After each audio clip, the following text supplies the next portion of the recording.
تو اس لیے میرے بھائی مسلمان کو اپنی کھوپڑی کیا کرنی ہے؟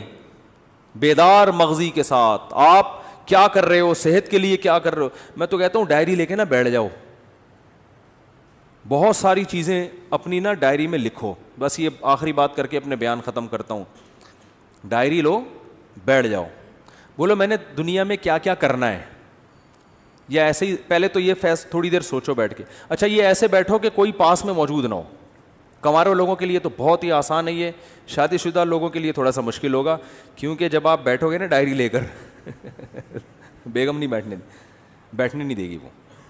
وہ کہے گی کیا ہو گیا, کیا کر رہے ہو, کیوں اکیلے, خیریت, بجھے سے لگ رہے ہو آج آپ, ٹھیک ہے نا. تو بیگم کو بھی ڈائری دے کے دوسرے کمرے میں بٹھا دو, بیگم تم بھی اپنا ایک ویژن بناؤ, میں نے دنیا میں کرنا کیا ہے. تو پہلے نا ڈائری لے کے تنہائی میں آپ بیٹھ جائیں, کوئی بھی نہ ہو, بالکل فریش ہو اس وقت, کسی چیز کی چاہت نہ ہو کہ پان کھانے کا دل چاہ رہا ہے, گٹکا کھانے کا, وہ گٹکے مٹکے پان سگریٹ سب فارغ ہو کے بیٹھو. کرو گے نہیں کرو گے؟ میں بتا دوں, وقت سننے کے لیے تیار ہیں؟ ڈائری لے کے آپ بیٹھ جائیں اور پھر آپ کہیں یار میں نے دنیا میں کرنا کیا ہے. ایسے ہی جیسے میری زندگی گزر رہی ہے ٹھیک ہے, بالکل اسی طرح زندگی گزارنی ہے یا کچھ کرنا ہے. تو آپ کو بہت سارے شعبے نظر آئیں گے جس میں آپ کو سرسری غور سے معلوم ہوگا کہ یار ان شعبوں میں مجھے آگے بولو بھائی بڑھنا ہے. کچھ تو کامن چیزیں وہ میں جو سب کے لیے وہ میں بتا دیتا ہوں. کچھ چیزیں تو آپ کی پرسنل ہوں گی, یار میں نے یہ بھی کرنا ہے, وہ میں نہیں, وہ تو آپ خود سوچو گے. کچھ چیزیں تو ایسی ہیں جو دنیا میں ہر پاگل سے پاگل آدمی کہتا ہے کہ یہ تو سب نے کرنا ہی ہے. ان میں سب سے پہلی چیز ہے صحت.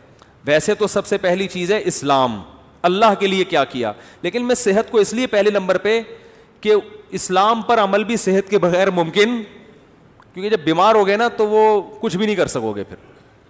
تو بیمار ہونے سے پہلے صحت کی حالت میں اتنا کچھ کر لو کہ بیمار ہونے کے بعد حسرت اور افسوس نہ رہے. اس لیے میں صحت کو پہلے رکھ رہا ہوں, ورنہ پہلے تو دین ہے نا.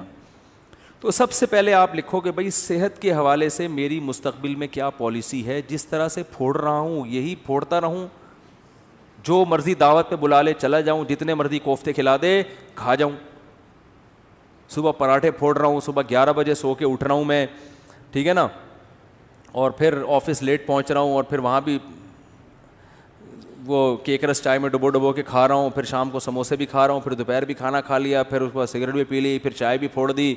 اگر یہی بالکل مناسب ہے تو ٹھیک ہے, اور اگر یہ مناسب نہیں ہے تو مجھے اپنی صحت کے لیے اب کیا بولو نا کیا کرنا ہے. صرف دعاؤں پہ کام چلانا ہے یا وظیفوں پہ کام چلانا ہے, یا اس صحت کے لیے کچھ کرنا بھی ہے. ہمارے نبی صلی اللہ علیہ وسلم کی صحت تو بہت اچھی تھی. آپ نے تو حضرت رکانہ کو جو مشہور پہلوان تھے ان کو کیا کر دیا, پچھاڑ دیا.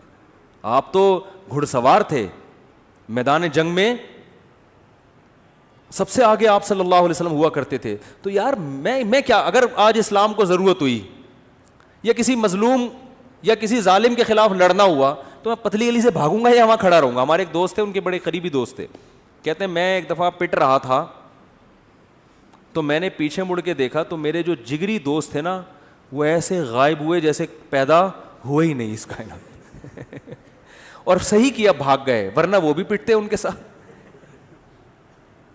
وہ بھی پٹتے نا, کیونکہ ظاہر صحتیں ہے ہی نہیں, صحتیں ہی نہیں ہیں کوٹنے پیٹنے والی. تو مرد کو تو ایسا ہونا چاہیے پیٹے نہیں بلا وجہ. کبھی ضرورت پڑتی ہے کہ آپ کو پٹنا بھی پڑتا ہے, اور پٹنے سے بچنے کے لیے سامنے والے کو پیٹنا پڑتا ہے. موسیٰ علیہ السلام نے ایک تھپڑ لگایا تھا قبطی کو, اس کا انا للہ ہو گیا تھا. کیا صحت تھی کہ نہیں تھی؟ تو وہ انہوں نے قتل کی نیت سے مارا نہیں تھا, ان کی نیت تو تھی لڑائی چھڑوانے کے لیے چانٹا لگا اور وہ مر گیا. تو مارنے کی نیت سے اگر مکہ مارتے تو کیا حال ہوتا اس کا, آپ خود سوچو. تو دیندار آدمی ہوں, نبی صلی اللہ علیہ وسلم نے فرمایا, آپ اپنے بارے میں سوچیں گے کہ دیندار ہوں تو نبی نے, یا دیندار بننا چاہتا ہوں تو نبی نے فرمایا طاقتور مومن کمزور مومن سے اللہ کو زیادہ محبوب ہے. تو یار میں صحت سے تو سارے کام ہوتے ہیں, صحت ہوگی تو نماز بھی ہوگی, روزہ بھی رکھا جائے گا, ماں باپ کی خدمت بھی ہوگی, بیوی بچوں کی خدمت بھی ہوگی. بیوی کی الٹی سیدھی کڑوی کسیلی باتیں برداشت کرنا, بلڈ پریشر کا مریض برداشت کر سکتا ہے, وہ برداشت کرنا آسان ہوگا, ٹھیک ہے نا, اگر بیوی ایسی ہے, ایسی ہوتی نہیں ہے لیکن اگر بالفرض ایسی کسی کی نکلی وائف. تو ابا کی ماں باپ بڑھاپے میں جو چڑچڑی طبیعت ہو جاتی ہے تو اس کو جوان آدمی کے لیے, صحت مند آدمی کے لیے برداشت کرنا کیا ہوتا ہے؟ آسان. تو یار میں نے اپنی صحت کے لیے کیا کیا ہے, ایسے ہی چلتا رہوں گا یا کچھ کرنا ہے؟ تو ڈائری میں لکھو. تو صحت کی بھی موٹی موٹی بنیادی چیزیں بتا دیتا ہوں کہ بھائی 40 سال سے میری عمر زیادہ ہو گئی ہے, تو اب سب سے پہلے تو کولیسٹرول چیک کرنا ہے, لیول بڑھا ہوا تو نہیں ہے, بلڈ پریشر چیک کرنا ہے نارمل ہے کہ نہیں ہے, یہ 2 چیزیں تو ہے نا. شوگر کا ٹیسٹ کروانا ہے کہ شوگر کی طرف تو نہیں جا رہا معاملہ, کیونکہ یہی اسی وقت پھر آدمی آہستہ آہستہ جانا شروع ہوتا ہے. تو بھائی اگر ہے تو ابھی احتیاط کرو. یہ ساری 2-3 موٹے موٹے ٹیسٹ ہوتے ہیں, وہ ڈاکٹر بتا دے گا. نہیں بھی کرو ٹیسٹ تو چلو چھوڑو, ٹیسٹ نہ کراؤ. آپ یہ کہو کہ یار اس عمر کے بعد یہ ساری بیماریاں ہوتی ہیں کہ نہیں ہوتی ہیں, تو ان سب بیماریوں کا بیسک علاج کیا ہے؟ جتنا کھا رہے ہو اتنا یوٹیلائز کرو, جو کھا رہے ہو نا وہ نکال دو کسی طریقے سے. تو اس کا حل کیا ہے؟ جاگنگ, جم, یوٹیلائز کرنا ہے نا, اپنی انرجی کو خرچ کرنا ہے. تو یار میں کیا کر رہا ہوں؟ تو ڈائری میں لکھو کہ تیرے باپ کو بھی نا اب صحت کے حوالے سے کوئی الہ عمل, اصل میں تمیز سے اپنے آپ سے بات کرو گے آپ مانو گے نہیں, حقیقت ہے. اپنے آپ سے بھی اگر آپ تمیز سے بات کرو گے, ہمیں عادت ابے تبے کی پڑ چکی ہے. اپنی اولاد کو آپ محبت سے سمجھاؤ مان جاتی ہے بھائی. ایک وقت آتا ہے اس کو بھی ابے تبے سے, ابے تیرے کو انڈے لینے کے لیے بھیجا تو کیا اندھا ہے کیا بہرا ہے؟ سنتا جب اس طرح سے پھر ایک وقت آتا ہے بولنا پڑتا ہے نا. امپلائز کو لوگ اسی طرح بول رہے ہوتے ہیں نا. تو آپ نے اپنے آپ سے ابے تبے سے بات کرنی ہے کہ بھائی تو ایسے ہی چلتا رہے گا یا انسان کا بچہ بننے کا تیرا پروگرام ہے کہ نہیں. تو بننے کا پروگرام ہے تو آج سے تھوڑا خوراک کا شیڈول کیا کرنا ہے؟ ایکسرسائز کرنی ہے, صبح اٹھ کے جاگنگ کرنی ہے, کبھی کبھار جم بھی جانا ہے, اور رات کو جلدی سونا ہے. رات کو دیر سے سونے والوں کو شوگر بہت جلدی حملہ کرتی ہے, ڈپریشن میں جاتے ہیں.